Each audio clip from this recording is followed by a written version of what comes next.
Your tear phone out of phone so and nurse so mosomfo. Mudi for some kita tawakase ma memfanchi ama nipa bi sisi ana yenko yenim na onyame ayibi mususu dia na eye yenyina ye mame Patricia Asiedu evangelist na mame chia me papa Church of Pentecost Odifo Amel na mame chia me papa nso Prophet Jonah Jehu apia akaboa the third orofo aha eye Attention TV ni ya bo sa ha papa mani abrepa nsam no eye quick na pese me ditudwa na eye quick na nyame nsira esane behwe orofo nia unya video ya share link no na subscribe na be part of this family o be part of this family a awrade be hira ho na o mo akone ne de me kasa mfa nature ho na mu ebere so se me ka nature asema obenya bi orofo na me kan se Queen Vasti Foundation ena su yase ena mbo ya chidom na omu kan homa yetimi ko ne ye bia yetimi ye orofo na se ye maame eye Patricia Asiedu evangelist eba benya asemo a owie October ne watch night fasting and prayers and oyeden o ko tikasem bi ekoba ya okodi aban kukum na ye kasa anwa ma me benya revelation mi ma me de betudwa me de betudwa no orofo ye evidence anya bi de enne ye ma me Patricia me bona baso se okọ mehu me kasa onyame ahya natare foforo oba ya mpa mehu se no wa involve ni wura eye miami namesake I friend Eric. Na ni ame kan se Eric so yekuapem ni, mesusu me yekuapem ni. Na me kan se ma me Patricia Asiedu ade aseda chencherenche. Ode aseda chencherenche. Ode aba ma Ghana fo. Ade aba nipa bia o se officially no so o nipa bia beda wase. Ma me Patricia Asiedu kan no, me se me nko me be kan. Obeka se e bia ya toro ana ya kohwie. Eji sabere we monje bre ma ye nyina yenkokohwe video no.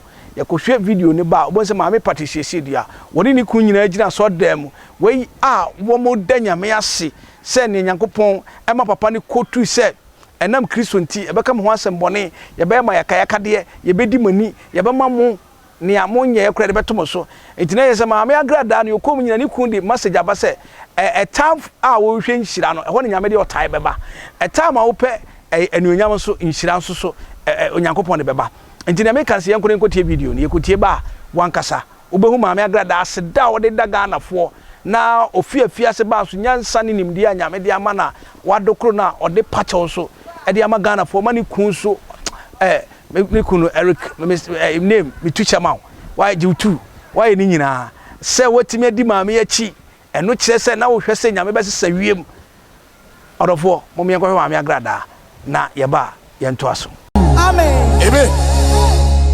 And then before somebody message in the babano, that was after a year my husband. Pastor. Yes. Eric. Yes. Odro. Yes. Branton. Yes. Jesus. I'm a rat. But on some year they were born.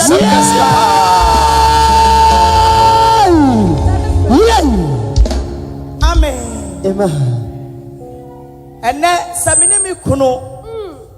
Yejira ha aye ka se Yesu yadawasio amen Yesu yadawasio Onyankopon ne doba Yesu Kristo anopai ye kan se yadawasio amen ye awrade ayama ye doso na bro ya dwene enti ase so ensam e ba ye nyina se urade ahya ye so ama boni bia nkan yan gosh na me ni me kunu e na no pay de ye kan say Onyankopon Jesus ene ne doba Yesu Kristo yes yadanasio yes yadawasio yada so ne manyina so ase amen yada Ghana manyina so ase amen after preaching no ye betena say na wona was ye bomudi officially gosh ya bomudi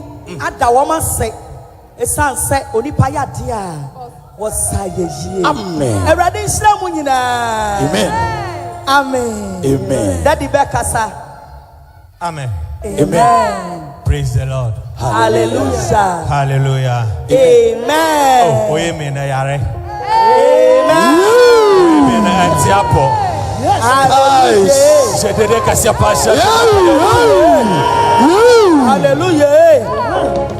Amen. Amen. Yada chedi ampo Nyankopon ase ene anopai. Ono no nam ni mobrohunu ene na adom. The bambo ene ne hwe sopa. Ono na waye yensen. Oh yes. Ene nipa enye ya ho oden. Dabi. Ne mo ye no chedi ampo Nyankopon. Amen. It is all kind 1 Thessalonians chapter 5 verse 18. Trust them, they say, Mona radiasi, adie nyina mu. Amen.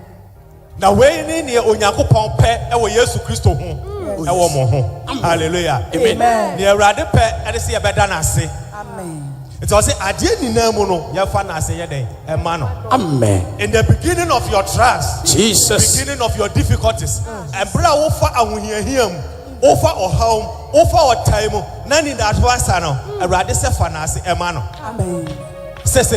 Because he is the Alpha and Omega. Amen. The beginning and the end. The beginning of your troubles, she is with you. Amen. She is with him. Oh yes. At the midst of the river, at the midst of the ocean. Amrana Israel for the name Jesus. Trust me, say na oye kania fatum. The pillar of light. Eti wonanim. Na wasanya kania fatum. Ocha fatum. Eti wonachi. It's at the matter of your problem no. Bibi piano wunamun erade ede oka ho. Amen. Anopai erade onya wanim kanea. Oh yes dimo. Erade onya jafa dum fani wo. In the name of Jesus. Bijina ha na anopai a be de aseda kese pa ma erade. Esanse erade ayebi. Amen. Ama me ne menkokani ene mabusuafo ni na. Amen. Esanse ne esiye no na yenim. Oh yes. Ye be ye. Na yesu frɛ no. Wanyine nti amponfo yen nemo ogina yachi se oja fadum wodi yanim se oja srama na okura yen otia yesu frɛ na otwitwache yen bebre na bonefo nhyehyɛ fa yen ho na so awurade agina tuo ene ye den epa mu. Amen. Enti se awurade ama yanim anwu ase na se ne me mabusua ni na ye da so etinkwamu a ye meka ne se aseda enka ne dida. Amen. Amen. Amen. Asida kalidi. Amen. Nyame o shira mu nina. Amen. Amra asem ne bae ye hu omo a omo ye asorema ankasa. Ana ehu omo a 7 omo bedidi ye no mo koye. Oh yes. Amra omo me ye no omo re free ba bi omo didi ye. Na so mo de mo gina pintin. Me say awurade onya manim kanea. Awurade onya manim kanea. Oh yes. Awurade mane han entom so. Jesus. Momre ane matache mo five am boy na awurade mane nya kwata. Oh yes. Nia oye twedi apo Nyankopon na wotumi ade ni na ye no. O hira mo. Amen. Awurade mana wana mo ensi ye. Awurade tutuma na mo ensi ye. Awurade peta mo na onya mo kese e wo Jesus Christ name. Amen. Amen. Thank you. Bon sam kase ma daddy. Yes. Na wa bra hot na say. Yes.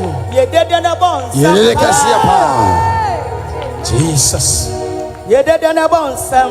Yes Lord.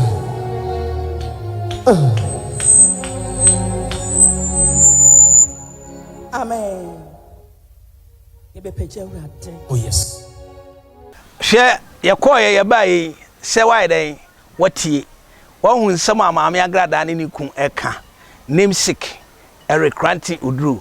A ye kuapimi ni ba. Se minim Sophie tutu Sophie ahwerasio Sophie Kropon Kromo. Na ne ameka so ye kuapimi ba nko ade. No san ye mi namesake no me teacher ma. E na ameka so maame Agradaa ni na asese no tie futu. Nia Mr. Eric Udru Ranti beka no.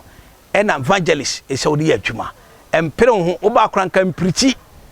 Kama maukun husband embo word no mfa cheche orofo umpewe na apadan aha eye Attention TV. Attention TV ni dia na we inspire you more koswara na me catch us eye Friday ai enwumri 4 pm meto nsafro bo modern se obeba na wo oba be kan ho na ye bie grand na no ye be bie new studio with the new workers with the new vim our workers in deba. They say a high standard. One casabon says sana Attention TV, ya wadu yi. Onyami shao, onya okese. Makrao.